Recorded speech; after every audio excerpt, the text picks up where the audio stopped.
ওকে হ্যাঁ এই যে যেটা পেয়েছি যারা কথা বলবে তারা আউট।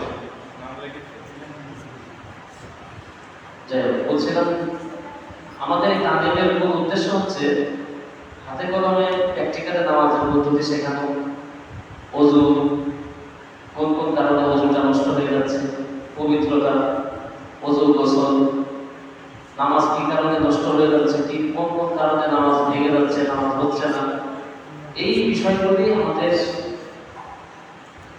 প্র্যাকটিক্যালে দেখানো, শেখানো। এই উদ্দেশ্যে কিন্তু মাসে একদিন আমাদের এই বসার আয়োজন।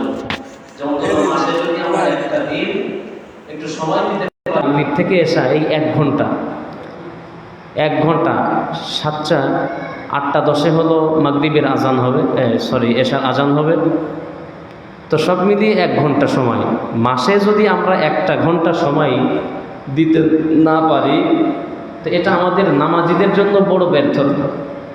যারা আমরা নিয়মিত মুসল্লি নামাজ আদায় করি, আমাদের জন্য বড় পরিতাপ এবং ব্যর্থতা যদি আমরা এই নামাজ শেখার জন্য, ওযু গোসল শেখার জন্য মাসে 1টা ঘন্টা আমরা ব্যয় না করতে পারি।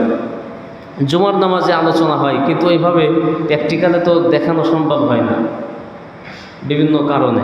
এক একজন এক এক সময় আসে, নামাজে যখন আসেন এক একজন এক একটা সময় আসেন, কেউ 12:30টায়, কেউ 1টায়, কেউ নামাজ সামনে করে আসতেছে, যার কারণে যে কোনো বিষয় খোলাসা বোঝানো সম্ভব হয় না আর বোঝেও না।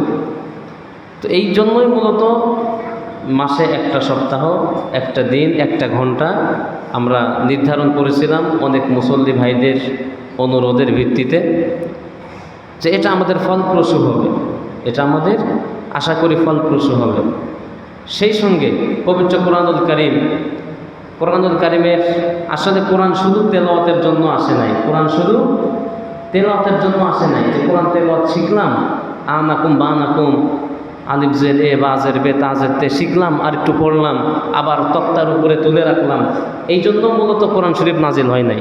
কোরআন শরীফ নাজিল হয়েছে কি জন্য? এই কোরআনের অর্থ অনুধাবন করবার জন্যে, কোরআনের অর্থ অনুধাবন করবার জন্যে, যে কোরআনে আল্লাহ পাক কী বিধান দিলেন। সূরা ফাতিহা আমরা পাঠ করি, সূরা ফাতিহার মধ্যে কি বলা হচ্ছে সেটা তো আমরা জানি না।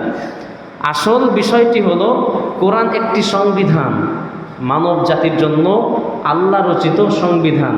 এই সংবিধান যদি আমরা নাই বুঝি তাহলে এই সংবিধান অনুযায়ী আমাদের জীবন, সমাজ ও রাষ্ট্র কিভাবে পরিচালিত হবে।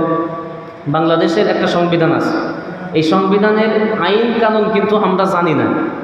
যারা কেবলমাত্র ল নিয়ে যারা পড়াশোনা করে, তিনারাই ব্যারিস্টারি পড়ে, তিনারাই আইন সংক্রান্ত জ্ঞান রাখেন। আর সাধারণত আমরা সাধারণ জনগণ আমরা কিন্তু আইন বুঝি না, আমরা সংবিধান অত বুঝি না। তো যদি আমরা ওই সংবিধানটা বই যদি আমরা পড়ি তাহলে কিন্তু আমরা বুঝবো, পড়ি না যার কারণে বুঝি না। তো আল্লাহর দেওয়া সংবিধান হচ্ছে কোরআনে কারীম। আল্লাহর দেওয়া সংবিধান কি? কোরআনে কারীম। এই সংবিধান যদি আমরা না বুঝি, না পড়ি, তাহলে আমাদের জীবনটা বৃথা। এই জন্য এই কোরআনে কারীমের অর্থ প্রত্যেক দিন ফজরের নামাজের পর থেকে আমাদের ফজরের নামাজের পরে 1 পৃষ্ঠা করে কোরআনে কারীমের বঙ্গানুবাদ করা হয়। দৈনিক 1 পৃষ্ঠা করে বাংলা তরজমা এগুলি পড়ে পড়ে সংক্ষিপ্ত আকারে বোঝানোর চেষ্টা করা হয়। এ পর্যন্ত আমাদের 10 পারা শেষ হয়েছে।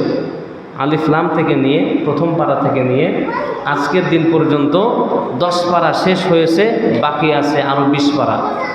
1 বছরে 10 পারার বেশি পড়া সম্ভব হয় না। 1 বছরে 10 পারা 1 পৃষ্ঠা করে পড়লে সব কিছু মিলিয়ে 10 পারা পড়া সম্ভব হয়।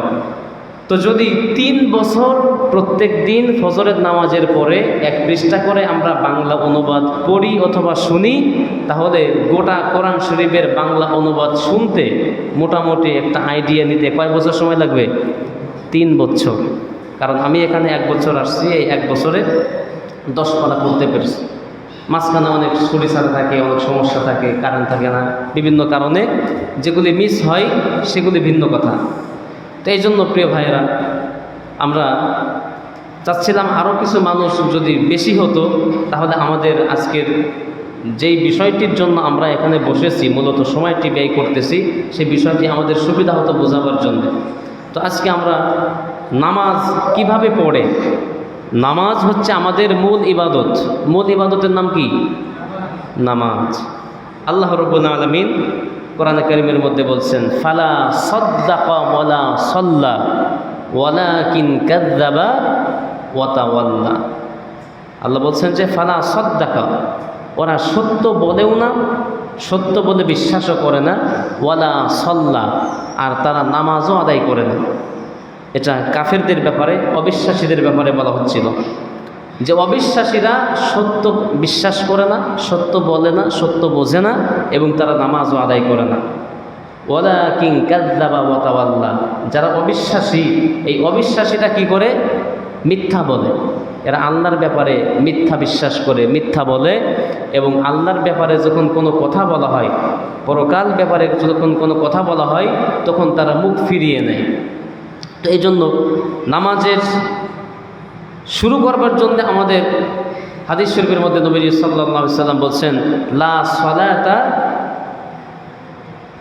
লা তুকবালু সালাতান বিগাইরি তুহুরিন।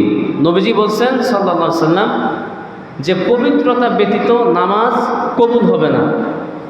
লা তুকবালু সালাতান বিগাইরি তুহুরিন। কোনো ব্যক্তি যদি নাপাক অবস্থায় নামাজ আদায় করে, নামাজ হবে? আপনি নামাজে আসছেন, আপনার লুঙ্গিতে, আপনার পাঞ্জাবিতে, আপনার প্যান্টে, পায়জামায় এক জায়গায় নাপাক লেগে আছে। এখন এই নাপাক লাগানো অবস্থায় যদি আপনি নামাজে আসেন, তাহলে তো আপনার নামাজ কবুল হবে না। নামাজটা পড়া হলো, সময়টা ব্যয় হলো, কিন্তু নামাজ হলো না। অনুরূপভাবে আপনি নামাজে আসছেন, প্রস্রাব করতে বসেছিলেন, কখনো একটা ছিটে ফোঁটা আপনার শরীরে বা পোশাকে লেগেছে। নামাজে আসতেছেন, পাখি পায়খানা করে দিয়েছে আপনার ঘাড়ের উপরে, আপনি দেখেনও নাই। এই পাখির বিষ্ঠা নিয়ে আপনি নামাজে আসলেন, এখন কি অবস্থা? এই অবস্থায় আপনি নামাজ আদায় করলেন, দেখতেই পান নাই। একজন একটু কন্ট্রোল করতে হবে, দেখবে এভাবে ছেড়ে দিলে তো মুশকিল, একজন কন্ট্রোল করতে হবে। আচ্ছা, তো তাহলে প্রিয় ভাইরা একটু খেয়াল করি আমরা যে পবিত্রতা, এটি হচ্ছে নামাজের পূর্ব শর্ত। এখন এই পবিত্রতা, একটি হলো আত্মিকভাবে পবিত্রতা, আরেকটি হলো দৈহিকভাবে পবিত্রতা। একটা হলো দৈহিকভাবে, তার পোশাক পরিচ্ছেদ, শরীর পবিত্র হবে। আরেকটি হচ্ছে আত্মিক পবিত্রতা, যে তার আত্মা পবিত্র হবে, ব্যক্তির অন্তরটা কলুষিত মুক্ত থাকবে, আত্মা পবিত্র থাকবে। এই দুনো পবিত্রতার কথাই আল্লাহর নবী সাল্লাল্লাহু আলাইহি সাল্লাম এই হাদিসের মধ্যে বলেছেন। কিন্তু বিশেষত এখানে দৈহিক যে পবিত্রতা,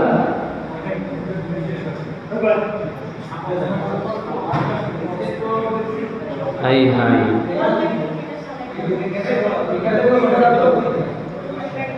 এক একজনকে এক এক দিকে দিতে হবে, সবাইকে থাকতে হবে না। এরা ভালো ছেলে, এরা ভালো ছেলে,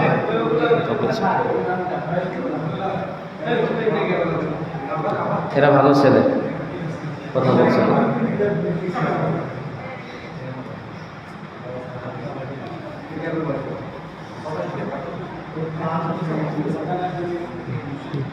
এরা ভালো ছেলে, এরা কথা বলে না। এই কজন খুব ভালো ছেলে, ভদ্র ছেলে। আচ্ছা, এখানে যারা আসো, তোমাদের মধ্যে খারাপ ছেলে কে? হাত তোলো। এখানে কেউ খারাপ ছেলে আসো? সবাই ভালো তো? সবাই ভালো না? হ্যাঁ, ভালোর একটা গুণ হলো সে বড়দের কথা শোনে, ঠিক আছে? আর মসজিদের মধ্যে মারামারি করে না। এটা হচ্ছে ভালো ছেলে হওয়ার কি একটা গুণ, এটা মনে রাখবা। এই জন্য কেউ মারামারি করো না। আমি সংক্ষিপ্তভাবে বলছি, পবিত্রতা হচ্ছে দুই ধরনের। একটা হচ্ছে নাজাসাতে গলিজা, আর একটি হচ্ছে নাজাসাতে খফিফা। এটা হচ্ছে আরবি নাম। নাজাসাতে খফিফা হচ্ছে হালকা নাপাকি, হালকা নাপাকি। এই হালকা নাপাকির মধ্যে রয়েছে প্রস্রাব পায়খানা, রয়েছে গরু ছাগলের বিষ্ঠা, গোবর, গরুর চুনা, পাখির বিষ্ঠা ইত্যাদি।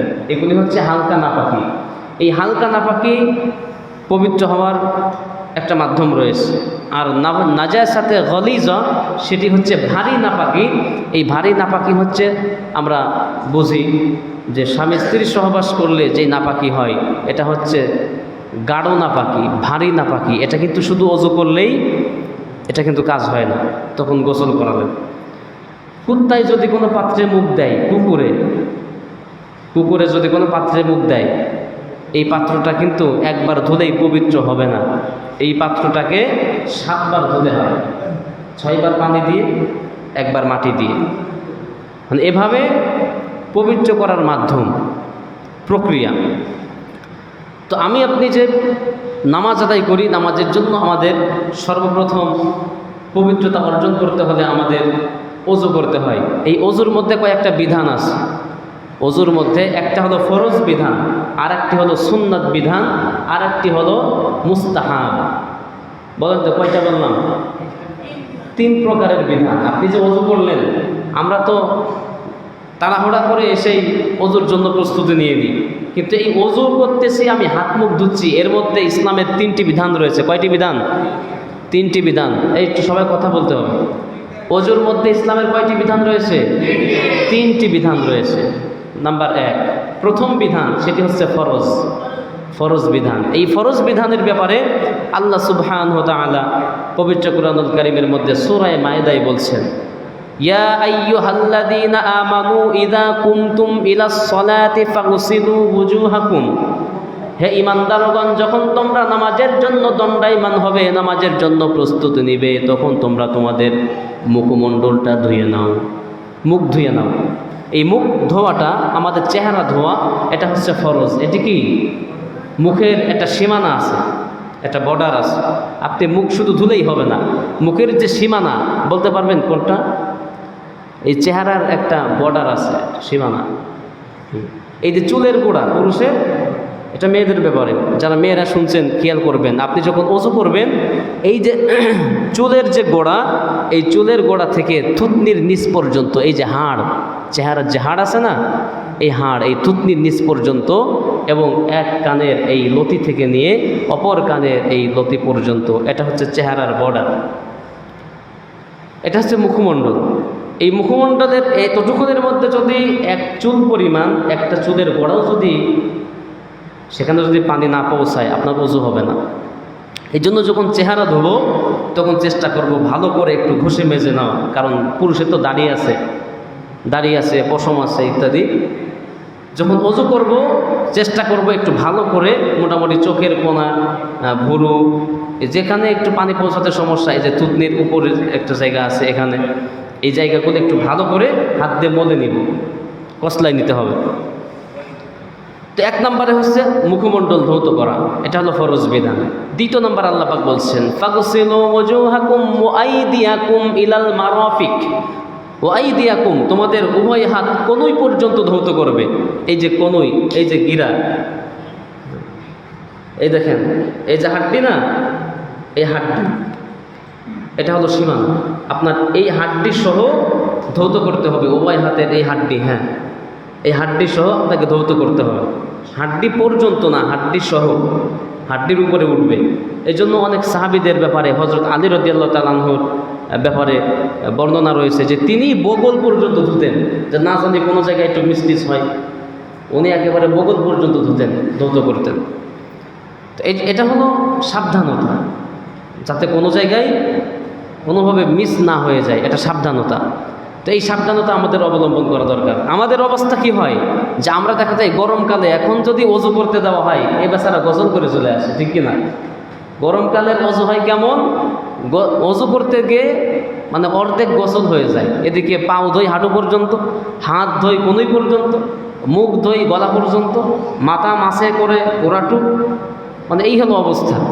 আর যখন শীতের সিজন আসে, শীতকাল, তখন যদি ওযু করতে দেওয়া হয়, তখন কেমন হয়? হ্যাঁ, অনেকের নাকি নাকে পানি নিতে মনে থাকে না, অনেকে ওযু করে আসে, বলে হুজুর মুখ ধুতে মনে নাই। কিরে, মুখে পানি নাই কেন? বলে হুজুর মুখে পানি নিতে মনে নাই। তো যে ওযু করছে এর বলে মুখে পানি নিতে মনে থাকে না। তো এটা হলো শীতকালের ওযু, একটা হলো শীতকালের ওযু, আর একটা গ্রীষ্মকালের ওযু, গরমকালের ওযু। তো এই জন্য যখন মুখ ধুবো তখন পুরা একেবারে চুলের গোড়া থেকে নিয়ে, অনেকে বলবো হুজুর যারা টাক সামনে চুল নাই এ কি মাথার মাঝখান থেকে ধুবে নাকি? যার মাথার চুলই নাই কপালে, এর সীমানা কোন জায়গায়? এরও সীমানা কপাল। কারণ মানুষের স্বাভাবিক একটা হিসাব তো থাকে যে কোন জায়গা থেকে চুল ওঠে, এরও সীমানা কপাল। তো তাহলে ওযুর মধ্যে যে 4টি বিধান, তিন প্রকারের বিধান। প্রথম প্রকারের নাম কি? ফরজ। প্রথম প্রকারের নাম কি? ফরজ বিধান। এই ফরজ বিধানের মধ্যে সর্বপ্রথম মুখমণ্ডল ধৌত করা, দ্বিতীয় নাম্বার এই কনুই সহ উভয় হাত ধৌত করা। এরপরে আল্লাহ পাক বলছেন ওয়ামসাহু বিরুউসিকুম, তোমরা তোমাদের মাথাটা মাসেহ করবে, মাথা মাসেহ করবে। এই মাথা মাসেহ করা এটি হচ্ছে ফরজ। এখানে অনেক পদ্ধতি আছে মাথা মাসে করার। অনেক উলামায়ে কেরাম বলছেন, যাক আমরা ওইদিকে যাব না, স্বাভাবিকভাবে মাথা আমরা যেভাবে মাসে করি, টুপিটা খুলে আমরা উভয় হাত দিয়ে এই মাথার উপর দিয়ে একটু মুছে নিয়ে আসলে এটাই হয়ে গেল মাথা মাসে। অনেকে বলছেন যে যদি একটা চুলও কেউ এভাবে মুছে দেয় তার মাথা মাসে হয়ে যাবে। তবে ইমাম আবু হানিফা রহমতুল্লাহ আলাই, আমরা যে মাযহাবের অনুসারী, আমাদের মতে মাথার 1/4 তাকে মাসে করতে হবে, মানে 4 ভাগের 1 ভাগ যেন মোছা হয়, এতটুকুন পরিমাণ যদি মাথা মাসে করা হয় তাহলে তার ফরজ আদায় হবে। 4র্থ নাম্বার, ওযুর মধ্যে যে বিষয়টি আমাদের খুব ভালোভাবে খেয়াল করা লাগবে, একটু খেয়াল করেন। আমরা হয়তো অনেকে মনে করছি হুজুর এতদিন ধরে নামাজ পড়ছি, ওযু তো পারি, এগুলো আবার বলা লাগে নাকি? আনুষ্ঠানিকভাবে এগুলি আবার জানানো লাগে নাকি? হ্যাঁ ভাই, যেটা আপনি জানেন ওটা আরও বেশি করে জানানো লাগবে আপনাকে। কারণ এই জানার মধ্যেই অনেক অজানা লুকিয়ে থাকে, ঠিক কিনা? সাধু মানুষদের মধ্যে অনেক অসাধু লোক থাকে না? সাধুর মধ্যে চোর লুকিয়ে থাকে, তো জানার মধ্যে অনেক অজানা বিষয় লুকিয়ে থাকে। 4র্থ নাম্বার ফরজ বিধান হচ্ছে উভয় পায়ের এই টাকনু, এই যে গিরা আছে, এই টাকনু সহ, টাকনু পর্যন্ত না, টাকনু সহ ধৌত করা। আমরা যখন পা ধুবো, পায়ের আঙ্গুলের মাঝখানে ফাঁকা থাকে না? আর যাদের একটু বয়স হয়ে গিয়েছে, মুরব্বি হয়ে গেছে, চামড়া একটু ঢিলাঢুলো হয়ে গেছে, এদের আরও মুশকিল। কারণ আমাদের বয়সী বা বাচ্চা বয়স যারা আছে তাদের চামড়া হচ্ছে টাইট, এদের পানি দিলেই সব জায়গায় পৌঁছায়। কিন্তু যখন বয়সের একটা সীমা চলে আসে তখন চামড়া ঘুষিয়ে যায়, পানি দিলেই কিন্তু সব জায়গায় পানি পৌঁছায় না। তখন তাকে কি করা লাগে? হাত দিয়ে একটু মলে দেওয়া লাগে, কসলানো লাগে, আঙ্গুলের মাঝখানে একটু খিলাল করা লাগে, না হলে সব জায়গায় পানি পৌঁছাবে না। এটা হলো 4র্থ নাম্বার, ওযুর ফরজ। তো তাহলে আবার আমরা একটু সংক্ষিপ্তভাবে এটাকে সাজিয়ে ফেলি। ওযুর মধ্যে কয় ধরনের বিধান? 3 ধরনের। 1 নম্বরে ফরজ, 2 নম্বরে সুন্নাত, 3 নম্বরে মুস্তাহাব। এই 3 ধরনের ফরজ। এই ফরজ বিধান আবার 4টি। কয়টি? ফরজ বিধান 4টি। সমস্ত মুখ ভালো করে ধৌত করা, উভয় হাতে, একটু বলুন, উভয় হাতে কনুই সহ ভালোভাবে ধৌত করা, মাথা 1/4 মাসে করা এবং উভয় পাও টাকনু সহ ভালোভাবে কসলিয়ে মলে ধৌত করা। এটি হচ্ছে ওযুর ফরজ বিধান। এই ওযুর মধ্যে 3 ধরনের বিধান। একটা হলো ফরজ আমরা শেষ করলাম। এবার আসুন সুন্নাত। সুন্নাত হলো ওযুর মধ্যে সুন্নাত। প্রথমেই যখন আপনি ওযু করা স্টার্ট করবেন, শুরু করবেন, তখন কি বলে শুরু করবেন? বিসমিল্লাহ বলে। আমাকে আগের দিন এক ভাই জানার জন্য প্রশ্ন করছেন যে হুজুর আমরা যখন ওযু করব তখন যদি বাথরুমে ওযু করছি, এখন তো আমাদের যেহেতু এখন সময়টা এরকম চলছে, অ্যাটাচ বাথরুম, সেখানে গোসল করে ওযু করে ভাতও খাওয়া যায় এখনকার সময় বাথরুমগুলোতে। হ্যাঁ, এখন তো ভাতও খাওয়া যায়, কোনো দুর্গন্ধ নাই, পরিষ্কার পরিচ্ছন্ন, চকচকা ঝকঝকা। তো কেউ যদি চায় বাথরুমে বসে ভাতও খেতে পারে। তো এখানে আমরা যদি ওযু করি তাহলে কি বিসমিল্লাহ বলবো? এটা প্রশ্ন আছে না? কারণ বাথরুমে গিয়ে তো আল্লাহর নাম নেওয়া ঠিক না, তো বিসমিল্লাহ তো আল্লাহর নাম। এবং একই সঙ্গে আরেকটা প্রশ্ন যে ওযুর শুরুতে আমরা যে বিসমিল্লাহ বলি, শুধু বিসমিল্লাহ বলবো নাকি বিসমিল্লাহির রহমানির রহিম এই পুরাটা বলতে হবে? কোনটা বলতে হবে? যদি কেউ শুধু বিসমিল্লাহ বলে তার হক আদায় হয়ে যাবে। ওযুর শুরুতে যে বিসমিল্লাহ বলতে হয়, শুধু আপনি বিসমিল্লাহ বললেন, আপনার হক আদায় হয়ে যাবে। আর যদি আপনি পুরাটা বলেন বিসমিল্লাহির রহমানির রহিম, তাহলে আপনার সবটা আরও বেশি হয়ে গেল। বেশি হবে না? শুধু বিসমিল্লাহ, বা সিন, বিস, কয়টা অক্ষর? দুইটা অক্ষর। মিম, মিল্লা, মিম কয়টা অক্ষর? তিনটা অক্ষর। মিল্লা, আল্লাহ শব্দ লেখার জন্য কয়টা আলিফ লাগে? আল্লাহ, কয়টা আলিফ লাগে? একটা আলিফ লাগে আল্লাহ শব্দ লেখার জন্য। কি বলে? এই কোরআন শরীফ পড়া জানা আছে না? এখানে কি আছে? বিসমিল্লাহ। এই দেখো 1 2 3 4, চারটা আলিফ দিলে আল্লাহ শব্দ হয়। কয়টা আলিফ? চারটা আলিফ। ভালো করে মনে রাখবে এই বিষয়গুলি। আমরা মুসলমান, ইসলামী শিক্ষা, কোরআনের শিক্ষা যদি আমাদের মধ্যে এতটুকু না থাকে খুব মুশকিল। তো আল্লাহর নাম লিখতে গেলে কয়টা আলিফ দেওয়া লাগে? চারটা আলিফ দেওয়া লাগে। চারটা আলিফ দিলে আল্লাহর নাম হয়। তো তাহলে বা সিন মিম 3 এবং চারটা আলিফ, এই 3 আর 4 7, 7টা অক্ষরে বিসমিল্লাহ হলো। এই 7 10 70টা নেকি আপনি পাবেন। কয়টা নেকি? যেহেতু একটা আরবি হরফ পড়লে 10টি নেকির কথা নবীজি সাল্লাল্লাহু আলাইহি ওয়াসাল্লাম হাদিসের মধ্যে বলছেন। আর আপনি যখন বিসমিল্লাহির রহমানির রহিম পুরোটা যখন পড়বেন তখন আপনার অসংখ্য নেকি চলে আসতেছে। এই জন্য আপনি শুধু বিসমিল্লাহ বলেও শুরু করতে পারেন এবং বিসমিল্লাহির রহমানির রহিম এটা বলেও শুরু করতে পারেন। তো যাই হোক, বিসমিল্লাহ পড়লেন, এরপরে আপনি উভয় হাত কবজি পর্যন্ত ধৌত করলেন। উভয় হাত কবজি পর্যন্ত ধৌত করলেন, এটা হলো সুন্নাত। উভয় হাত কবজি পর্যন্ত ধোয়া। 3 বার যে আমরা কুলি করি, এই কুলি করাটা কিন্তু সুন্নাত। কুলি করা কি সুন্নাত, এটা কিন্তু ফরজ না। আপনি ওযু করছেন, পানির স্বল্পতার কারণে একেবারে অল্প পানি, এখন এই কুলি করব, নাকে পানি দিব, হাত ধুবো, পা ধুবো, এত পানি হবে না।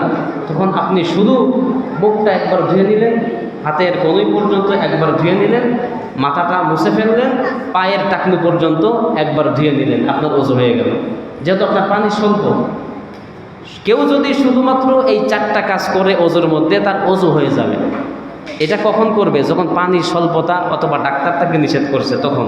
আর স্বাভাবিকভাবে ওযুর জন্য আমরা যেভাবে ওযু করি, নাকে পানি দেওয়া, কানে পানি দেওয়া, এরপরে কি করা, এই যে গর্দান মাসেহ করা, আঙ্গুল খিলাল করা, এই সবগুলি আমাদেরকে করতে হবে। এগুলি হচ্ছে সুন্নাত। তো তাহলে এভাবে করে আমরা ওযু করব। ওযু করার মধ্যে আমাদের খেয়াল করতে হবে যেন প্রত্যেকটি অঙ্গ প্রত্যঙ্গ ভালোভাবে পানি লাগে, কোনো পশমের গোড়া, কোনো চামড়ার ভাঁজ যেন লেগে না থাকে। ঠিক আছে? এটা ছিল সংক্ষিপ্তভাবে ওযুর একটা বিবরণ। দ্বিতীয় নম্বরে আসুন, আপনি ওযু করলেন, ওযুটা আপনার কোন কোন কারণে ভেঙে যাচ্ছে এটা অনেকে আমরা বুঝি না। ওযুটা কোন কোন কারণে নষ্ট হচ্ছে এটা আমরা অনেকেই বুঝি না। অনেকে মনে করি যদি কাপড়টা, পরনের কাপড় যদি টাকনুর কি বলে আপনার হাঁটুর উপরে উঠে যায় তাহলে ওযু ভেঙে যায়। অনেকে মনে করেন যে যদি কেউ মুখ খারাপ করে, মানে গালি দেয় না, গালি দিলে কি ওযু ভাঙে? গালি দিলে কিন্তু ওযু ভাঙে না। কিন্তু আমরা অনেকে মনে করি এই তুই তো গালি দিলি, তোর ওযু নষ্ট হয়ে গেছে। গালি দিলে ওযু ভাঙে না, গালি দিলে তার গুনাহ হয়। কি হয়? জবানের সে গুনাহ করলো, কিন্তু ওযু তার ঠিক আছে। অনেকে মনে করেন লুঙ্গি পাল্টাতে গিয়ে, কাপড় পাল্টাতে গিয়ে কোনোভাবে তার আপনার হাঁটু বের হয়ে গেছে, তখন আমরা মনে করি আরে ওযুটা ভেঙে গেল, আবার নতুন করে ওযু করতে যাচ্ছে। তো না, এটা হচ্ছে না জানার কারণে। হাঁটু বের হলে ওযু নষ্ট হয় না, ওযু ঠিকই থাকে, কিন্তু হাঁটু বের করা হচ্ছে কবিরা গুনাহ। কি গুনাহ? কবিরা গুনাহ। দেখা যায় অনেক মুসল্লি ভাইয়েরা আছেন যারা নামাজ আদায় করেন, আবার ছাগলের পাটা পাড়ার সময় লুঙ্গি কাঁচা মারে, ঠিক কি না? হাফ প্যান্ট পরে লুঙ্গি কাঁচা মারে, এবারে ফুল প্যান্ট কেটে হাফ প্যান্ট বানিয়ে সে তখন মাঠের কাজ করে, কোদাল কোপায়, গাছে পানি দেয়, ইত্যাদি ইত্যাদি। এগুলি করবেন না। ইচ্ছাকৃতভাবে আপনি যদি হাঁটু দেখান কাউকে, আপনি কবিরা গুনাহ করলেন, আর যে দেখলো সেও কবিরা গুনাহ করলো। আমাদের তো এখন ফ্যাশন হয়ে গেছে, এই যে ছোটো ছোটো বাচ্চাদেরকে আমরা হাফ প্যান্ট পরাই, একেবারেই যারা গেদু তাদের কথা ভিন্ন, একেবারেই যারা ছোট্ট বাচ্চা তাদের কথা ভিন্ন, কিন্তু যারা মোটামুটি 5-7 বছর বয়স হয়ে গেছে এরকম বয়সের বাচ্চাদেরকে হাফ প্যান্ট পরানো উচিত নয়। আর এখন তো ফ্যাশন হয়ে গেছে, 15 বছর, 18 বছর, 22 বছর, 25 বছরের যুবক তরুণরাও হাফ প্যান্ট পরে রাস্তাতে হাঁটাহাঁটি করে, ঠিক কিনা? হাফ প্যান্ট পরে পশ্চিমাদের এই বেশভূষা ধরে হাফ প্যান্ট পরে এখন মোটরসাইকেল চালিয়ে বিভিন্ন জায়গায় যায়, দোকানে যায় জিনিসপত্র কিনতে হাফ প্যান্ট পরে। এটা ভদ্রতা এখন, এটা ফ্যাশন তো না। এই ফ্যাশন এটা মুসলমানদের ফ্যাশন নয়। ঠিক আছে? হাফ প্যান্ট পরা যাবে? হাফ প্যান্ট পরা যাবে না। হ্যাঁ, সর্বনিম্ন 3/4 পরা যেতে পারে, যেটা লং থাকে হাঁটুর নিচেই। কিন্তু এই হাফ প্যান্ট পরে অনেকে দেখা যায় মোটরসাইকেল চালায়, সাইকেল চালায়, সকালবেলায় হাঁটাহাঁটি করে। এগুলি সব জঘন্য কাজ, এগুলি মুসলমানদের কাজ নয়। এগুলি পশ্চিমারা, ওদের আমরা মোবাইলে দেখতেছি কিরে এত সুন্দর চেহারা, নাদুস নুদুস, ও হাফ প্যান্ট পরে হাঁটছে। আমারও তো চেহারা কম না, আমারও শরীর স্বাস্থ্য ভালো, আমিও কালকে থেকে হাফ প্যান্ট পরে হাঁটবো, ঠিক কি না? তো এগুলি কেউ করা যাবে? হাফ প্যান্ট পরে এভাবে করা যাবে না, এগুলি কবিরা গুনাহের শামিল। তো বলতেছিলাম, হাঁটু বের হলে ওজু নষ্ট হয় না। ওজু নষ্ট হয় 7টি কারণে। কয়টি কারণে? 7টি কারণের একটা কারণ যদি আপনার হয়, এই 7টি কারণের একটা কারণ যদি আপনার দ্বারা সংগঠিত হয়ে যায়, তাহলে আপনার ওজু নষ্ট হবে। এবার আসুন, এই 7টি কারণ কি কি? এই 7টি কারণ। কয়টি কারণ? 7টি কারণ। বুঝছো? এরা ভালো ছেলে, কথা বলছে না। এই 7টি কারণের প্রথম, পায়খানা প্রস্রাবের রাস্তা দিয়ে কোনো কিছু বের হলে, পায়খানার রাস্তা এবং প্রস্রাবের রাস্তা, যেদিক দিয়ে মানুষ পায়খানা করে, কি করে, এবং যেই দিক দিয়ে মানুষ প্রস্রাব করে, এই দুইটা দিক দিয়ে যদি কিছু বের হয়, রক্ত বের হয়, কোনো গুজ্জদার দিয়ে যদি পোকামাকড় আসে, কৃমি আসে, বা অন্য কোনো কিছু আসে, বায়ু বাতাস হয়, এই সকল কারণে কি হয়? ওজু নষ্ট হয়ে যায়। আপনি ওজু করে আসছেন, তখনই আপনার একটা ছোট্ট একটা হাওয়া বের হয়ে গেল, ওজু থাকবে না? আপনি মনে করলেন যে না, এটা তো শব্দ হয় নাই, তাহলে মনে হয় ওজু ঠিকই আছে। কারণ কোনো জিনিস ভাঙলে তো শব্দ হয় নাকি? ধামধুম করে শব্দ হয়। তো এর যেহেতু শব্দ হয়নি, এটা ভাঙেনি। বিষয়টি এমন নয়। আপনার যখন বায়ু বের হলো, আপনি যখন বুঝতে পারলেন যে হ্যাঁ, আমার এই ঘটনা ঘটছে, এই দুর্ঘটনা হয়েছে, তখন আপনার ওজু নষ্ট হয়ে গেছে। আমি একটা বাস্তব অভিজ্ঞতা একটু শেয়ার করি সংক্ষিপ্ত আকারে। এই আপনাদের যে কেন্দ্রীয় গোরস্থান আছে না, বাঘুর, এই গোরস্থানে একবার এক বড় মাপের মানুষ মারা গেলেন, আল্লাহ তাকে মাফ করুন। তার জানাজায় আমিও ছিলাম পেছনের দিকে।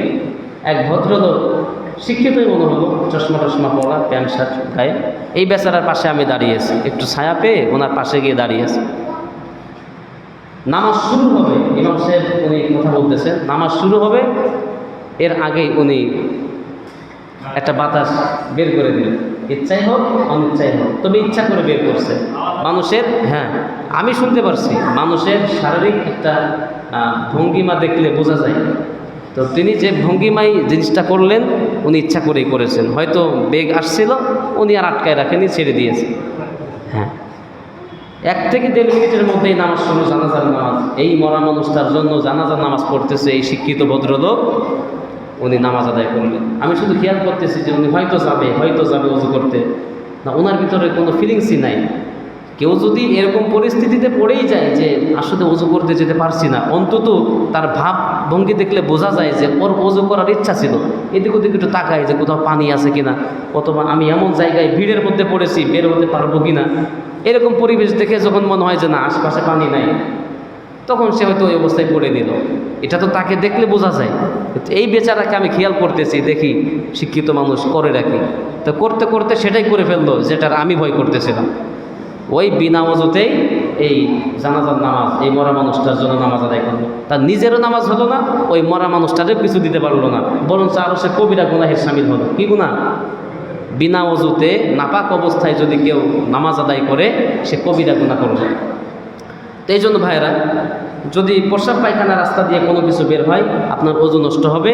যে কোনো উপায়েই আপনাকে ওযু করতে হবে। পানি যদি না পান, তাহলে মাটি আছে, মাটিতে তায়াম্মুম করে নেবেন। তায়াম্মুমের পদ্ধতি আছে, সেটাও দেখানো হবে ইনশাআল্লাহ। তাহলে প্রথম ওযু নষ্ট হয় কী কারণে? হ্যাঁ, গুড, ভেরি গুড। এটা বলতে হবে, বললে মনে থাকবে। পায়খানা প্রস্রাবের রাস্তা দিয়ে কিছু বের হল। দ্বিতীয় নাম্বার, মুখ ভরে হড়হড় করে বমি করে দিল। ঠিক আছে? পেটে ডিস্টার্ব অথবা কোনো কারণে মুখ ভরে যদি কেউ বমি করে দেয়, তার ওযু নষ্ট হয়ে যাবে। কি নষ্ট হবে? হ্যাঁ, কেউ যদি সামান্য নোনা পানি, অনেক সময় ক্ষুধার কারণে বা গ্যাসের কারণে আপনার শ্লেষ্মা আসে, কফ আসে, অথবা নোনা পানি আসে, এই সামান্য নোনা পানি বা কফ আসলে এতে ওযু নষ্ট হবে না। সামান্য 2, 4, 5টা ভাত উঠে আসছে ঢেকুরের সঙ্গে, এতে ওযু নষ্ট হবে না। কিন্তু কয়েকবার যদি 4-5 বার আপনার ছোট্ট ছোট্ট বমি হলো, 4টা-5টা করে ভাত উঠলো, এবং এটা যদি কয়েকবার হয় তখন ওযু নষ্ট হয়ে যাবে। তো তাহলে দ্বিতীয় নাম্বার কি কারণে ওযু নষ্ট হয়? মুখ ভরে বমি হয়, অথবা যদি অল্প অল্প করে কয়েকবার হয় তাহলে ওযু নষ্ট হবে। 3 নাম্বার ওযু নষ্টের কারণ, হ্যাঁ গুড, ভেরি গুড, এই যে ছোট্ট বাচ্চা বলে দিচ্ছে, সুন্দর, হ্যাঁ বসো, মাশাআল্লাহ। 3 নাম্বার কি? রক্ত, পুজ, এরপরে আপনার কষানি ঝরে, পানি ঝরে, ঘা হলে এই রক্ত, পুজ বা পানি বের হয়ে যদি শরীরে এমন জায়গা আপনার কেটে গেছে, কোথাও কেটে গেছে, ফোড়া হয়েছে, ঘা হয়েছে, সেখান থেকে রক্ত আসতেছে, ওই রক্তটা যদি ওই ক্ষত স্থান থেকে বের হয়ে গড়াতে থাকে তাহলে আপনার ওযু নষ্ট হয়ে যাবে। আপনি বুঝে নেবেন যে আপনার ওযুর বিধান, পবিত্রতায় আপনি আর নাই, আপনি এখন নাপাক হয়ে গেছেন। পুজ আসলো, রক্ত আসলো, অনেকে দেখা যায় কোথাও কোনো সমস্যা, এটাকে টিপে ময়লা বের করে টিস্যুতে মুছে ফেলে, কিন্তু ওযু করতে যায় না। টিস্যুতে মুছে ফেলে ওযু না করলেও হবে তখন যখন ময়লাটা সামান্য হবে, এই পুজ বা পানি বা রক্তটা সামান্য ওই ক্ষতর উপরে দাঁড়িয়ে আছে, জল জল করে না। আপনার যখন একটা ঘামাচি পরিমাণ একটা ক্ষত হয়, এটা টিপ দিলে যখন পানি বের হয় এটা কিন্তু দাঁড়িয়ে থাকে, জল জল করে না। এইটা যদি মুছে ফেলেন আপনার ওযু নষ্ট হবে না। কিন্তু এই জল জল করা পানিটা যখন মাথা ভেঙে দিয়ে গড়ায় পড়বে তখন আপনার ওযুর বিধান নষ্ট হয়ে যাবে, তখন আপনি আর পাক থাকলেন না, নাপাক হয়ে গেলেন। তাহলে শরীরের ক্ষত স্থান থেকে রক্ত, পুজ বা পানি বের হয়ে যদি গড়ায় পড়ে তাহলে ওযু নষ্ট হবে। 4র্থ নাম্বার কে বলতে পারবে? মাশাআল্লাহ, কোথায় পড়ো? মাশাআল্লাহ, দেখছেন মাদ্রাসায় বাচ্চাদেরকে মাদ্রাসায় পড়ানোর কি উপকারিতা, দুনিয়ায়ও উপকার, আখেরাতেও উপকার। এই বাচ্চাগুলো তো সবসময় পরিষ্কার পরিচ্ছন্ন থাকবে, কারণ এরা বিষয়টি বোঝে। 4র্থ নাম্বার কি বললে? রক্ত, পুজ বা পানি, এটা তো 3 নাম্বার। থুতুর সঙ্গে রক্তের ভার, কারো দাঁত রসা থাকে, দাঁত নোড়া থাকে, অথবা যে কোনো কারণে দাঁত খুশিয়েছে, হিরাল করছে, দাঁতের ফাঁক দিয়ে এখন রক্ত আসতেছে, জিহ্বায় কামড় রাখছে, জিহ্বার দাঁতের যুদ্ধ বেঁধে গেছে। হ্যাঁ গুড, জিহ্বা আর দাঁতের মোটামুটি ভারত পাকিস্তানের মতো যুদ্ধ লেগে গেছে। জিহ্বার দাঁত একটা সুযোগ পেয়েছে, একটা মিসাইল হামলা করে বসছে জিহ্বার উপরে, জিহ্বায় কামড় বসিয়েছে আর সঙ্গে সঙ্গে রক্ত চলে আসলো। ঠোঁটে কামড় লাগলো কোনো কারণে, রক্ত আসলো। এই রক্তটা যখন আপনি ফেললেন থুতু, আপনি দেখছেন যে থুতু আর রক্ত বোঝা যাচ্ছে না, সবই যেন রক্ত হয়ে গেছে। তখন আপনি মনে করবেন যে আপনার আর ওযুর বিধান নাই, পবিত্রতা বিধানে আপনি আর নাই, এখন আপনি নাপাক হয়ে গেছেন। অথবা যে রক্ত এবং স্যাপ, থুতু প্রায় কাছাকাছি, মনে হচ্ছে রক্ত এবং থুতুটা সমান সমান, এরকম যদি হয় তাহলেও আপনার ওযু ভেঙে যাবে। আর যদি সামান্য পরিমাণ রক্ত আসে থুতুর সঙ্গে, এতে ওযু নষ্ট হবে না। এটা ছিল 4 নাম্বার। 5 নাম্বারে, হ্যাঁ ওইদিকে যাচ্ছি, তুমি তো সবই বলো মাশাআল্লাহ। থুতুর সঙ্গে রক্তের ভাগ সমান বেশি হওয়া, শীত হয়ে, কাত হয়ে, হেলান দিয়ে ঘুমায় পড়ে, দেখবেন অনেকে চেয়ারে বসে, এভাবে বসে, হয়তো এই জুমার দিনে এগুলা বেশি হয়, অথবা যদি লং টাইম কখনো কোথাও বসে থাকে চেয়ারে, তখন এটা হয়। এরকম হেলান দিয়ে বসে অনেক সময় ঘুমিয়ে পড়ছে বেচারা, তখন কি হবে? ওযু ভেঙে গেল। এই জন্য যখন চেয়ারে বসা হবে, বিশেষ করে নামাজের জন্য তারা চেষ্টা করবেন চেয়ারের এই হেলান দেওয়ার জায়গা থেকে পিঠটাকে 1 ইঞ্চি 1.5 ইঞ্চি ফাঁকে রাখা, সতর্কতামূলক। কারণ এখানে পিঠ গেলেই একটু আরাম অনুভূত হবে, ঘুম আসতে মানে ও চলে আসবে, রাস্তা ক্লিয়ার। আর যখন এভাবে নিজের শরীরের উপরে ভর দিয়ে বসা হবে, ঘুম আসলেও একটু দেরিতে আসবে। এই বিষয়গুলো একটু খেয়াল করবেন। অনেকে পিলার পিছনে করে বসে, শুধু এখানে না সব জায়গায় পিলার পেছনে করে বসে উনি আলোচনা শুনছেন, খুতবা শুনতে শুনতে কখন যে চলে গেছেন ঘুমের শ্বশুর বাড়ি, খেয়াল নাই। আর একজন ডেকে দিচ্ছে, ভাই নামাজ শুরু হচ্ছে, তখন থাতুমতো করে ওঠে, নামাজে দাঁড়ায়। এ নামাজ হবে না ভাই। হ্যাঁ, শীত হয়ে, কাত হয়ে, হেলান দিয়ে কেউ যদি ঘুমিয়ে পড়ে তাহলে তার ওযু নষ্ট হয়ে যাবে। আপনি তাড়াতাড়ি করে আবার ওযু করবেন, এরপরে এসে নামাজে শরীক হবেন। না, নিজের হাতের উপর টেক লাগায় যদি কেউ ঘুমায় এটা সমস্যা নেই, কিন্তু কোনো ভিন্ন কোনো বস্তুর সঙ্গে যদি টেক লাগাই ঘুমায় তার ওযু নষ্ট হয়ে যাবে। কেউ যদি নামাজে সেজদা করছে, বলছেন তারাবির নামাজ অনেক লম্বা, তাহাজ্জুদের নামাজ অনেক লম্বা, এই নামাজ পড়তে পড়তে বেচারা হঠাৎ করে সেজদায় যেই ঘুমিয়ে পড়ছে, এতে কিন্তু সমস্যা নেই। আর একজন খোঁচা মারছে অথবা উনি বুঝতে পারছে কিনা আমি তো ঘুমায় পড়ছিলাম, এতে সমস্যা নাই, কারণ সে তার নিজের শরীরের উপরে আছে এখনও। কিন্তু যখনই দ্বিতীয় কোনো বস্তুর সঙ্গে সে টেক লাগাবে তখন তার ওজুর নষ্ট হয়ে যাবে। চিৎবাকাত হয়ে এলান দিয়ে ঘুমিয়ে যাওয়া, পাগল হয়ে যাওয়া, মাতাল হয়ে যাওয়া, অচেতন হয়ে যাওয়া। অচেতন কিভাবে হয়? যে কোনো কারণে নামাজে আসতেছেন আপনি, হঠাৎ করে আপনি অজ্ঞান হয়ে পড়ে গেলেন রাস্তায়, অথবা মসজিদের বারান্দায় আপনি অজ্ঞান হয়ে পড়ে গেলেন, মসজিদের ভিতরে বসে আছেন, হঠাৎ করে স্ট্রোক করে বা মাথা ঘুরে অজ্ঞান হয়ে পড়ে গেলেন। তো আপনি অজু অবস্থায় ছিলেন, এই অজ্ঞান হওয়ার কারণে আপনার অজুটা নষ্ট হয়ে গেছে। এখন যখন জ্ঞান ফিরবে নতুন করে আপনাকে আবার অজু করে আপনি তখন নামাজ আদায় করবেন। শেষ। পাগল মাতাল অচেতন হওয়া, নামাজে উচ্চস্বরে হাসা। এই ছোট বাচ্চারা শোনো, নামাজের মধ্যে হাসলে কি অজু থাকে? তাহলে হাসো কেন? নামাজও ভেঙে যাবে, অজুও ভেঙে যাবে। তাহলে কেউ যদি নামাজের মধ্যে হাসে, শোনো যারা আসো, কেউ যদি নামাজের মধ্যে হাসে তোমরা তাকে বের করে দিবে মসজিদ থেকে, যে যাও অজু করে আসো। অজু করে এরপরে আবার নামাজের শরীক হবে, ঠিক আছে? হ্যাঁ হ্যাঁ, উজু ভেঙে দেবে। গুড। তো তাহলে এই 7টা কারণে, মোট এই 7টি কারণে আমাদের অজু নষ্ট হয় এবং নতুন করে আবার অজু করার প্রয়োজন হয়। গোসল ফরজ হয় কয়টি কারণে? যারা আমরা আছি বুঝি। গোসল ফরজ হওয়ার যে কারণ সেটি হচ্ছে যদি স্বপ্নদোষ হয়, ছেলে হোক বা মেয়ে হোক, মেয়েদেরও কিন্তু স্বপ্নদোষ হতে পারে, ছেলেদের তো হতেই পারে। যদি স্বপ্নদোষ হয় আর স্বপ্ন ভেঙে গেলে সে যখন দেখলো যে কোনো আলামত তার শরীরে হোক, তার পায়জামা, প্যান্ট, খেতা, বালিশ, যদি কোনো আলামত দেখতে পান তাহলে তার উপরে গোসল ফরজ হবে। তার উপরে কি হবে? গোসল ফরজ হবে।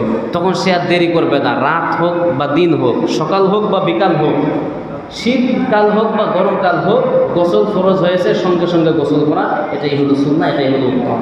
ঠিক আছে? এখন তো আমাদের যুবক তরুণ ভাইয়েরা অনেক সময় লজ্জা করে। এই বিষয়গুলি লজ্জার কিছু নাই, বাঁচতে হলে জানতে হবে, একটা কথা আছে। তো আপনি যদি আল্লাহর কাছে বাঁচতে চান, আপনার এই জানতে হবে এবং এগুলি মানতে হবে। বাঁচতে হলে মানতে হবে, নাকি এরকম একটা ডায়লগ আছে, যাই হোক। হ্যাঁ, তো আপনি যদি আল্লাহর কাছে বাঁচতে চান, আপনি শরম করবেন, শরম করে আপনি গোসল করলেন না, এটা খুব খারাপ জিনিস। এবং মাইকের আওয়াজ যারা শুনছেন, আমি আপনাদেরকে বলছি, বাসা বাড়িতে এগুলি খুব বেশি হয়। কারণ বাসা বাড়িতে যারা শ্বশুর শাশুড়ি আছেন, আপনাদের একটু সতর্ক হওয়া উচিত। এবং এগুলি আপনারা যে একটু বয়স হয়েছে, আপনারা যে শ্বশুর শাশুড়ি, আপনাদের যে একটু ভারত্ব এসেছে, বিষয়গুলি আপনাদের কর্মের মধ্য দিয়ে বোঝাবেন। সেটা হলো, সকালবেলায় আপনি জানেন যে এরকম হতেই পারে, ছেলে বিবাহ করেছে, ছেলে বউ একই করে থাকে, তাদের উচিত যে তারা যেন গোসল করতে পারে, এরকম একটা পরিবেশ করে দেওয়া, তারা যেন পরিষ্কার পরিচ্ছন্ন হতে পারে, এরকম একটা পরিবেশ করে দেওয়ার দায়িত্ব কাদের? শ্বশুর শাশুড়ি। কারণ তারা ছেলে মানুষ, তারা অনেক সময় হয়তো চক্ষু লজ্জার কারণে বিষয়গুলি প্রকাশ করবে না, সারাদিন নাপাক অবস্থায় থাকবে। তো সারাদিন যে নাপাক অবস্থায় রইল, এই বেচারা বা বেচারি যদি মারা যায় ওই নাপাক অবস্থায়, তার অবস্থা কী হবে বলেন? গোসল ফরজ অবস্থায় যদি কেউ মারা যায়, তো একে পবিত্র কীভাবে করাবেন? তো এই জন্য বিষয়গুলি খুবই সেন্সিটিভ, এই বিষয়গুলি আপনারা একটু আমলে নেওয়ার চেষ্টা করবেন। তৃতীয় কথা হলো, আপনার অসুখ হয়েছে, এমন অসুখ হয়েছে, আপনার এক্সিমা হয়েছে, দাউদ হয়েছে, আপনার কি বলে স্কিনে এমন কোনো অসুখ আছে যে অসুখের কারণে ডাক্তার আপনাকে নিষেধ করেছে যে আপনি পানি লাগাতে পারবেন না, অথবা ব্যান্ডেজ করেছে, পানি লাগানো যাবে না। তখন আপনি কি করবেন? তায়াম্মুম করবেন। অথবা এমন জায়গায় আছেন যেখানে পানি নাই, বিমানে হোক বা এমন কোনো জায়গায় যেখানে পানি নাই, এরকম জায়গায় যদি থাকেন অথবা যদি অসুস্থ হন, তখন আল্লাহ রাব্বুল আলামিন কোরআনে কারীমের মধ্যে বলছেন, ফাতায়াম্মামু সাঈদান তাইয়িবান, তখন পবিত্র মাটি দিয়ে তুমি তায়াম্মুম করবে। এই তায়াম্মুমের 3টা ফরজ। কয়টি ফরজ? 3টি ফরজ। দেখবেন, হ্যাঁ, গুড। গোসলের ফরজ বলা হয়নি এভাবে, ঠিক আছে।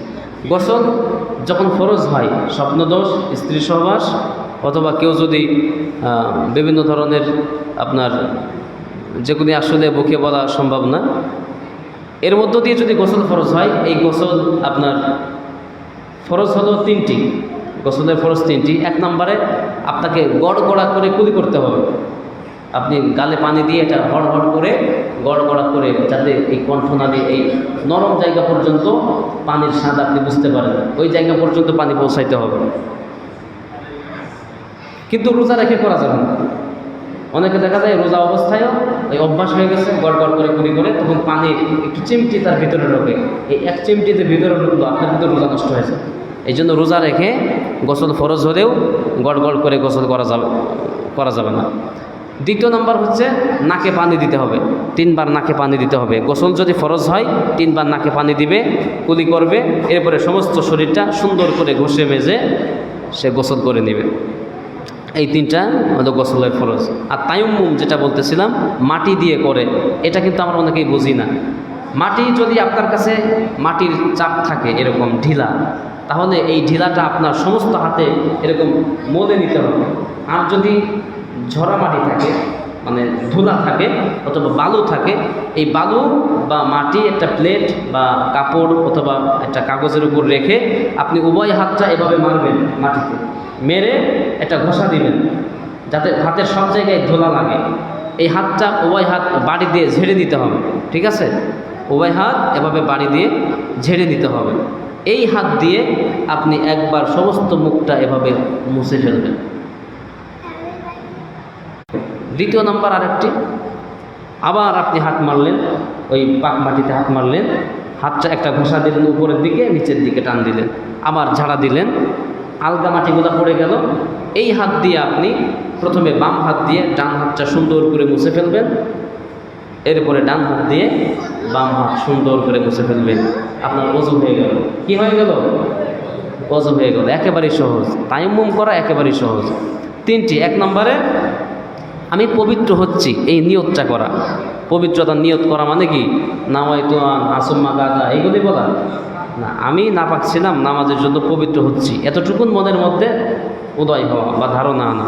আর 2 নম্বরে পাক মাটিতে হাত মেরে হাতটা ঝাড়ি দিয়ে সমস্ত মুখ মুছে ফেলা। 3 নম্বরে আবার হাত মেরে হাতটা ঝাড়া দিয়ে বাম হাত দিয়ে ডান হাত প্রথমে মুছবে, এরপরে ডান হাত দিয়ে বাম হাত মুছবে, তার ওযু শেষ, ওযু হয়ে গেছে। এটা হলো তায়াম্মুম। তাহলে আমরা দেখেন একটু পেছন থেকে টান দিয়ে আসি। গোসলের ফরজ, তায়াম্মুমের 3 ফরজ, গোসলের 3 ফরজ, ওযুর 4টি ফরজ, এরপরে কোন কোন কারণে ওযু নষ্ট হয় 7টি কারণে। এই বিষয়গুলি আমরা সংক্ষিপ্তভাবে বললাম। সবগুলি কিন্তু আমার আপনার মনে থাকবে না, সবগুলি কিন্তু একদিন শুনে হয়তো মনে থাকবে না, এটাই স্বাভাবিক। এখন আপনি যখন গোসল টোসল সেরে ওযু গোসল করে নামাজে আসছেন, নামাজ পড়তে নামাজ শুরু করলেন, এই নামাজটা আপনার সামান্য একটা ছোট্ট ভুলের কারণে নামাজ নষ্ট হয়ে গেছে, আপনি বুঝতেই পারেন নাই। এই একটু কন্ট্রোল করতে হবে এদেরকে, এগুলো আমি বললে হবে? আচ্ছা, নামাজ কয়টি কারণে নষ্ট হয়? 19টি কারণে। কয়টি কারণে? 19টা ভুলের কারণে। 19টি ভুলের একটি ভুল যদি আপনার নামাজের মধ্যে হয়ে যায়, আপনার নামাজ ভেঙে যাবে। এখন আমাদের তো অহরহ এই ধরনের ঘটনা ঘটে। এক নামাজে হয়তো 4টা 5টা এরকম ঘটনা ঘটছে, আমি আপনি না জানার কারণে নামাজ পড়েই যাচ্ছি।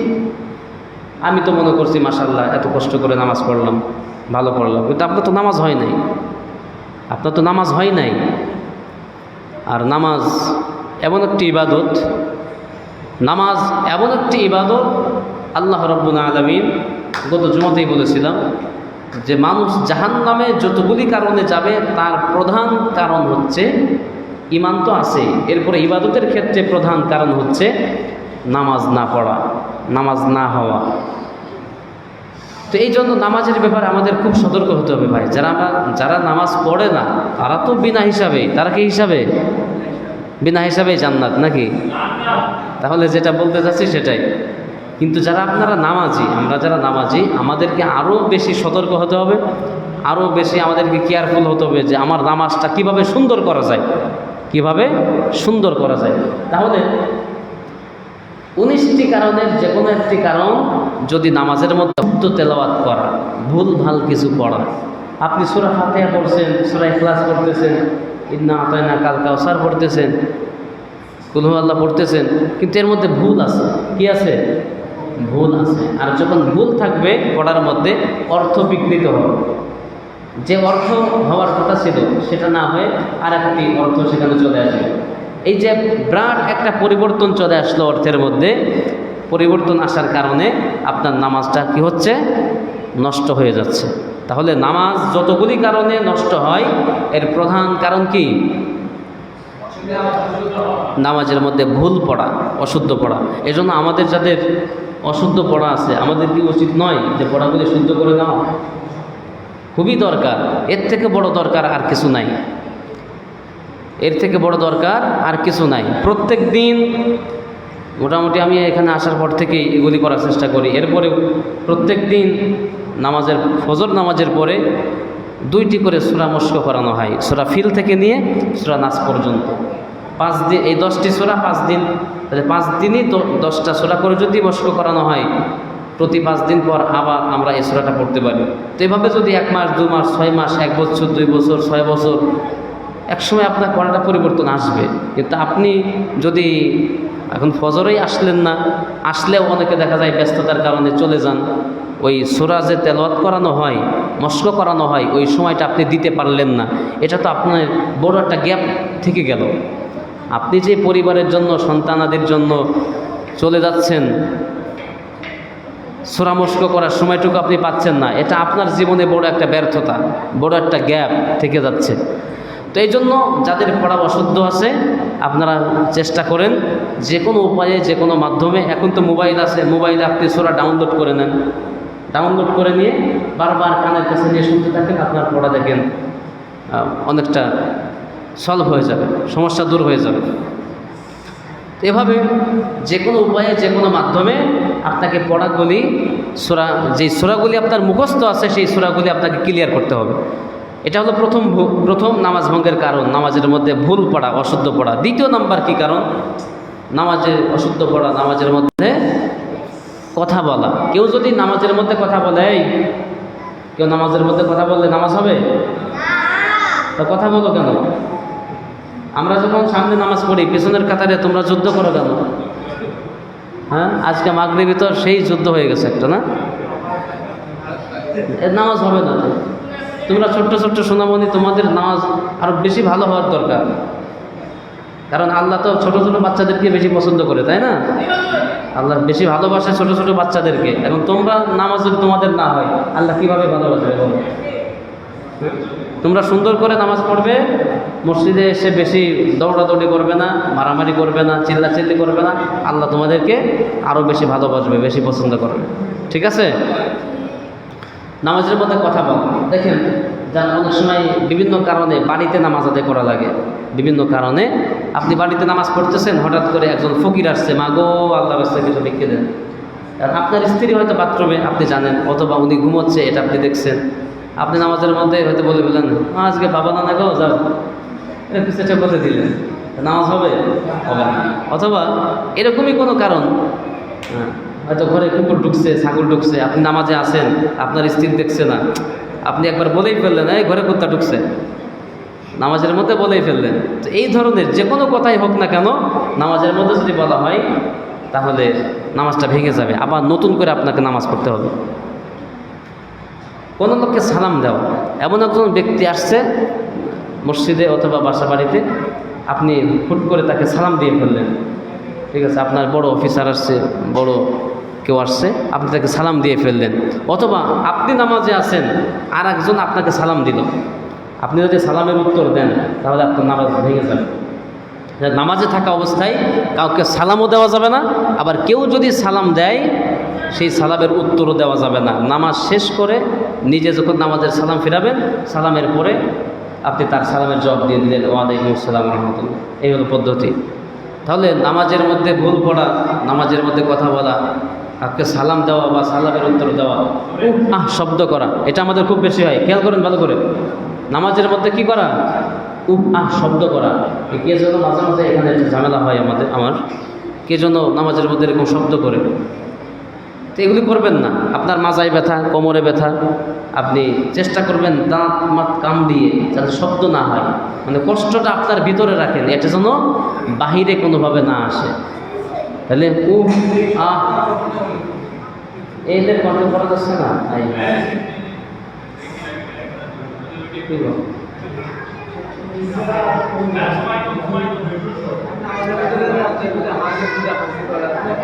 ওটা আসতেছে, সামনে আসতেছে সিরিয়াল।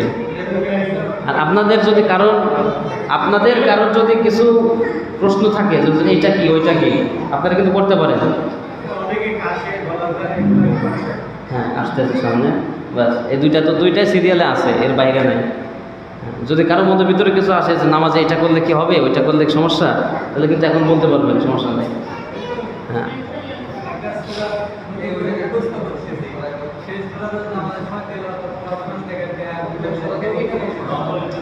আমাদের উচিত হলো একটা সূরা পরিপূর্ণ মুখস্থ করে এরপরে সেটা দিয়ে আমাদের কাজে লাগানো।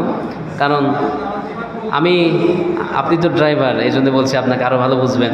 আপনি টুকটাক গাড়ি চালানো শিখছেন, আমি যেরকম এখন টুকটাক পারতেছি প্রাইভেট। কারণ আমাকে যদি হাইওয়েতে দেওয়া হয় অবস্থা কী হবে কম, হয়তো খাদে, নয়তো অন্য কারোর চাকার নিচেই, এই তো হবে অবস্থা। এখন নামাজ হচ্ছে হাইওয়ের থেকেও বড় হাইওয়ে। এই নামাজের মধ্য দিয়ে আমরা কার সঙ্গে সাক্ষাৎ করি? আল্লাহর সঙ্গে দিদার হয়। আসসালাতু মিআরাজুল মুমিনিন, এটা হাদিস নয়, এটা হচ্ছে আরবি প্রবাদ বাক্য। আসসালাতু মিআরাজুল মুমিনিন, মেরাজ, মুমিনের মেরাজ হচ্ছে সালাত, নামাজ। মেরাজ মানে কি? আল্লাহর সঙ্গে দিদার। নামাজে দাঁড়ালে কার সঙ্গে দিদার হয়? আল্লাহর সঙ্গে। আমরা তো কোনোদিন দেখলাম না, আমাদের সেই চশমা পরা নাই চোখে। আমাদের চোখে যে চশমা, এই চশমা দিয়ে আল্লাহকে দেখা যায় না। আমাদের খাদ্যের মধ্যে ভেজাল, আমাদের অর্থের মধ্যে ভেজাল, আমাদের কথার মধ্যে ভেজাল, আমাদের দেখার মধ্যে ভেজাল, আমাদের অন্তরের মধ্যে ভেজাল, সব জায়গা ভেজাল আর ভেজাল। এই জন্য যতই নামাজ পড়ি এই চোখ দিয়ে আল্লাহর সঙ্গে দিদার আমাদের হচ্ছে না। তো যেটা বললেন আপনি, আমাদের সতর্কতা হচ্ছে যে এই সূরা আমি মুখস্থ করতেছি, এটা যতক্ষণ না ক্লিয়ার হচ্ছে ততক্ষণ তাকে দিয়ে আমরা হাইওয়েতে যাব না, ঠিক আছে? হাইওয়েতে কাঁচা ড্রাইভারকে দেওয়া যাবে না, এটা সতর্কতা। আর যদি এমন হয় যে আপনি যে সূরাটা মুখস্থ করতেছেন ওই সূরাটির মোটামুটি 3 আয়াত পরিমাণ আপনার মুখস্থ আছে, বা 2 লাইন হলেই 3 আয়াত পরিমাণ হয়ে যায়। 2টা লাইন, কোরআনের যে লাইন, এই 2টা লাইন যদি আপনার মুখস্থ থাকে তাহলে আপনি ওই 2 লাইন দিয়ে নামাজ পড়েন। আর যেখান থেকে বেঁধে যাবে ওই পর্যন্ত যাওয়ার আগেই ওটাকে আপনি ওখানে কাট করে দেন, স্টপ করে দেন। আপনি বলছিলেন হাসি দিলে, নামাজের মধ্যে কেউ হাসি দেয়, এটা স্বাভাবিক। নামাজের মধ্যে হাস্য দিয়ে দিলেন, তখন যদি আলহামদুলিল্লাহ বলেন, মাসআলা অনুযায়ী আপনার নামাজ ভঙ্গ হয়ে যাবে, নামাজ নষ্ট হবে। এখন আপনি আলহামদুলিল্লাহ কখন বলবেন? নামাজ যখন শেষ করবেন তখন আপনি বলে দিলেন আলহামদুলিল্লাহ। এই আলহামদুলিল্লাহর কাজা তখন করে নিলেন, ঠিক আছে? কিন্তু আমাদের ওই যে অভ্যস্ত, তো অনেকে দেখা যায় হাসি মেরেই আলহামদুলিল্লাহ বলে ফেলে। এখন ভুল করে যদি হয়ে যায় সেটা আপনি আল্লাহর সাথে হয়তো বুঝে নিলেন কোনোভাবে যে আল্লাহ আমার ভুল হয়ে গেছে। কিন্তু পারতপক্ষে এবং যতক্ষণ খেয়াল থাকবে ততক্ষণ আপনি এই কাজ করবেন না। নামাজের মধ্যে কাশি, শোনেন প্রশ্নকারী ব্যক্তি, নামাজের মধ্যে যদি কেউ হুটহাট করে কাশে, খুব করে, এটা যদি ইচ্ছা করে কাশে, যে ইমাম সাহেব পিছন থেকে উনি সিগন্যাল দিচ্ছে যে এত বড় সূরা ধরছে, মানে আমরা পিছনে আছি, আপনি একটু সংক্ষিপ্ত করেন, আর দাঁড়াইতে পারছি না, এই মনোভাব নিয়ে যদি কেউ নামাজের মধ্যে কাশি দেয়, গলায় খেকড় দেয়, তার নামাজ হবে না। কি হবে না? নামাজ হবে না। এক বন্ধু দাঁড়িয়েছে এই পাশে, আর একজন ওই পাশে, এবারে একটা কাশি দিছে, ও তখন সিগন্যাল দিছে, আমি কিন্তু এই পাশে আছি, নামাজ হবে? নামাজ হবে না। ইচ্ছা করে অথবা কাউকে সিগন্যাল দেওয়ার জন্য যদি কাশি দেওয়া হয় বা শব্দ করা হয় তাহলে নামাজ হবে না। বাকি যদি যেটা প্রাকৃতিক বা অসুখ সেটা ভিন্ন কথা, সে কাশতেও পারে, সব পারে। নামাজের মধ্যে কথা বলা, কোনো লোককে সালাম দেওয়া, সালামের উত্তর দেওয়া, শব্দ করা, মাজা ব্যথার কারণে, মাথা ব্যথার কারণে, এই শব্দ করলেও নামাজ হবে না। বিনা কারণে কাশা, এই দেখুন চলে আসছে নিয়মের মধ্যে, বিনা কারণে কাশা, কাউকে সিগন্যাল দেওয়ার জন্য কাশলে নামাজ হবে না। বাকি কারণে যদি কাশে তখন সমস্যা নেই। চুলকায়, এই যে চলে আসছে, দেখেন প্রশ্নের সঙ্গে মিল আছে। এখনই বলবো আমি এইটা, আমলে কাসির করা। আমলে কাসির হচ্ছে আরবি শব্দ, এর বাংলা যদি তর্জমা করা হয় বিষয়টি এরকম দাঁড়ায় যে আপনি নামাজে আছেন, কেউ আপনাকে দেখছে, দেখে মনে হচ্ছে না যে আপনি নামাজ পড়তেছেন, মানে আপনার কাজকর্ম, আপনার দাঁড়ানোর ভঙ্গিমা, আপনার অ্যাটিটিউড দেখে কেউ বুঝতেছেন না যে আপনি নামাজে আছেন। চুলকাচ্ছেন, দাড়িতে একটু খুঁচাচ্ছেন, টুপিটা একটু ঠিক করতেছেন, চশমাটা ঠিক এরগুলো করতেছেন, আপনাকে দেখে মনে হচ্ছে যে এমনি মানুষ দাঁড়িয়ে আছে, নামাজে নাই, এদিক ওদিক তাকাচ্ছে। কেউ তো ওই দ্বিতীয় কাতার তৃতীয় কাতার ঘড়ির দিকেও তাকায় যে কয় মিনিট লাগতেছে নামাজে। এরকম যদি হয়, এগুলি হচ্ছে আমাদের কাছে আসমানের দিকে তাকানো, এদিক ওদিকে তাকানো, এগুলি আমাদের কাছে। এই আমাদের কাছে যদি নামাজের মধ্যে কেউ করে, তার নামাজ হবে না। কারণ নামাজের মধ্যে দৃষ্টি থাকবে কোন দিকে? কেবলা তো কেবলার দিকে থাকবে সিনা, মানে আমার এই বডি সিনা থাকবে কেবলার দিকে, বাকি চোখ থাকবে সেজদার দিকে। হাদিস শরীফের মধ্যে আল্লাহ রাসূল সাল্লাল্লাহু আলাইহি ওয়াসাল্লাম বলছেন, একজন সাহাবী প্রশ্ন করলেন, ইয়া রাসূলুল্লাহ, আমরা কিভাবে নামাজ আদায় করব?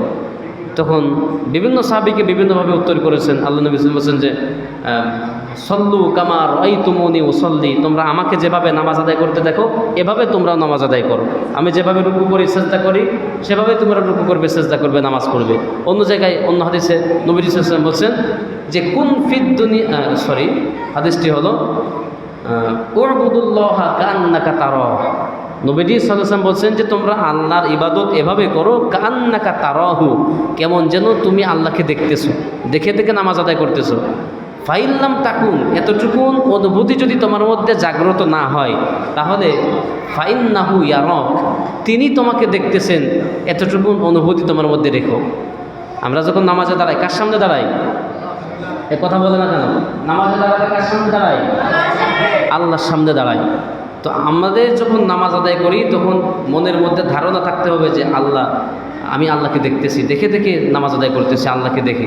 তো আল্লাহর সামনে দাঁড়িয়ে কি কেউ এরকম সুলকা সুলকি খাজো খাজি এগুলি করতে পারবে? পারবে না। যদি কারো সমস্যাই হয়, একান্তই মশায় কামড় দিচ্ছে এমনভাবে আর সহ্য হচ্ছে না, দিলেন একটা বসায়, একান্তই অ্যালার্জি এবং সমস্যা হচ্ছে, একটু খোঁচা মারলেন, সেটা ভিন্ন কথা, ছোটোখাটো ব্যাপার, এগুলো আল্লাহ ধরবেন না। কিন্তু যখন অস্বাভাবিক হয়ে যাবে, যে আরেকজন দেখতেছে আপনি নামাজে আছেন কিন্তু মনেই হচ্ছে না আপনি নামাজে আছেন, এরকম হয়ে গেলে এগুলি হচ্ছে আমাদের কাছে। এদিক ওদিক তাকানো, ঘড়ির দিকে তাকানো, হ্যাঁ, এটা আমাদের কাছে। এই আমাদের কাছির করলে তার নামাজ নষ্ট হয়ে যাবে, নামাজ হবে না।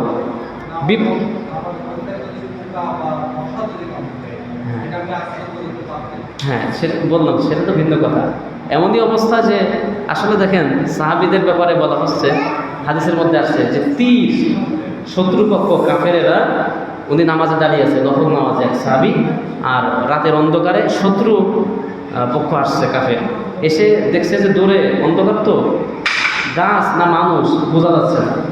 এটা উনি আইডেন্টিফাই করার জন্য উনি তীর নিক্ষেপ করছে ওই গাছটা বরাবর, যে ঢুকছে ওই সাহাবীর এই হাতের বাহুতে ঢুকে গেছে, কিন্তু উনি নামাজ ছাড়েননি। ওটা টেনে বের করবেন, থামো না, উনি নামাজের মধ্যে এতটাই মত্ত হয়েছে, ডুবে গেছে সাগরের মধ্যে, উনি হয়তো বুঝতেই পারেননি। বুঝতে তো অবশ্যই পারে, কিন্তু ওনার ওইটা অনুভূত হচ্ছে না যে আমি নামাজটা ছেড়ে দিই। দ্বিতীয়বার আবার তীর মারছে, ওটা বাম হাতের বাহুতে এসে ঢুকছে, এরপরেও নামাজে দাঁড়িয়ে আছে ওই সাহাবী, নফল তাহাজ্জুদের নামাজ। দ্বিতীয় তীরটা যখন ঢুকছে, উনি তখন হাদিসের অনুবাদ বলতেছি, উনি তখন মনে মনে ভাবছে নামাজের মধ্যেই সর্বনাশ, দুই সাইডে তো ঢুকছে, এখন তো তার টার্গেট হবে আমার মাঝখানে, এদিকেও হয়েছে এদিকেও, এখন তার টার্গেট কোথায়? মাঝ বরাবর। আর মাঝ বরাবর আসলে তো আমার কলিজাটা বের হয়ে যাবে, আমি মারা যাব। আর আমি যদি মারা যাই তাহলে এখানে সাথী সঙ্গীরা আছে, তাদের উপরে অতর্কিত হামলা হবে, তারা অনেকে নিহত হবে, শহীদ হবে, নবীজি সাল্লাল্লাহু আলাইহি ওয়াসাল্লাম তিনি মনক্ষুণ্ণ হবেন, তিনি কষ্ট পাবেন। সুতরাং আমার নামাজটা আর দীর্ঘায়িত না করে আমি নামাজটা শেষ করি। উনি যখন রুকু করলেন, ওই কাফের তখন দিছে একটা দৌড়, উনি বুঝতে পারছে যে এই বেচারা মুসলমান, একজন বীর মুজাহিদ যোদ্ধা, এখানে আর থাকা যাবে না। নামাজ শেষ করে উনি যখন তার সাথীদেরকে উঠাইছে, ঘটনা পরে বর্ণনা করছে যে বিষয়টি ছিল এই। তো তাদের ধৈর্য এরকম ছিল যে তীর ঢুকলেও নামাজের, আর আমাদের মশা যদি একটা তীর ঢোকায়, যেই হোক, ইমাম হোক আর মুয়াজ্জিন হোক আর যেই হোক, মশার তীরও আমরা সহ্য করতে পারি না। এটা আমি আমার কথাই বললাম, সহ্য করতে পারি না, এতটাই দুর্বল আমরা। তো হ্যাঁ, মশা মাছি যদি কামড় দেয়, সহ্য করা হচ্ছে না, তখন আপনি পায়ের আঙ্গুল দিয়ে অথবা যদি এদিকে হয় হাত দিয়ে সরাই দিলেন, এটা স্বাভাবিক, এর জন্য কোনো সমস্যা হবে না।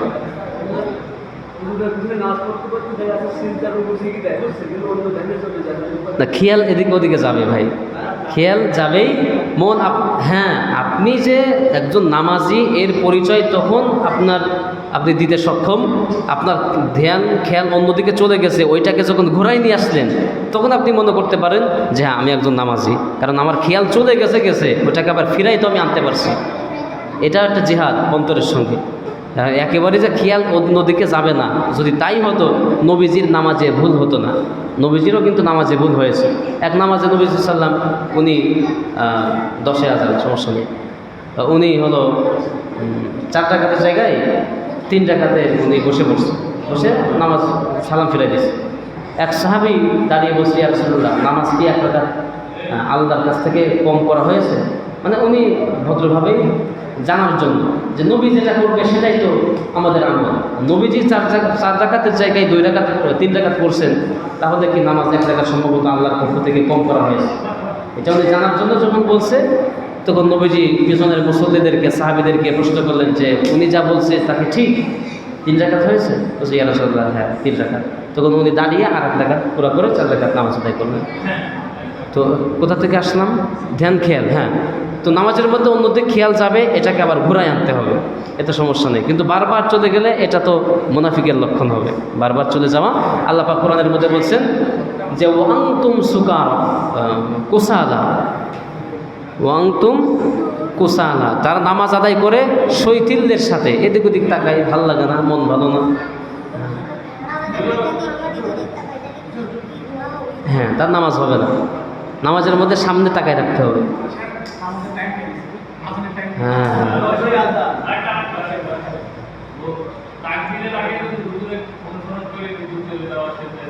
হ্যাঁ, এটা তো আরো মারাত্মক অপরাধ, যেটা আমাদের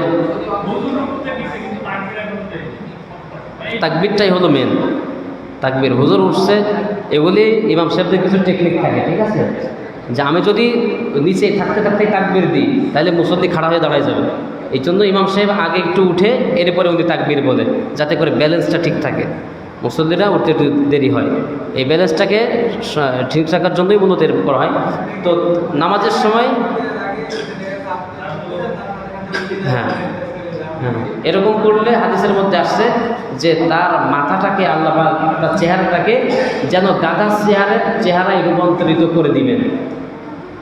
ইমাম সাহেব যখন তাকবীর দিবে, সেজদার, রুকুর, এই রুকু সেজদা সব ধরনের তাকবীর ইমাম সাহেব যখন তাকবীর বলবেন তার যাওয়া হবে, তখন মুসল্লিরা করবে। তাকবীর বলতে বলতে বলা শেষ না হতেই দেখা যায় অনেকে সেজদায় চলে যায়, সামি আল্লাহ বলতে না বলতে অনেকে উঠে খাড়া হয়ে যায়।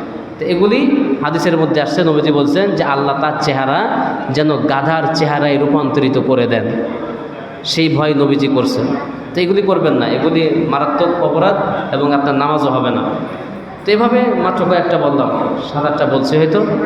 তো আমরা আমরা যদি প্রতি মাসে আজান হবে, এখন আজান হবে এশার, আমরা যদি প্রতি মাসে এরকম কিছু মাসলা মাসাইল বা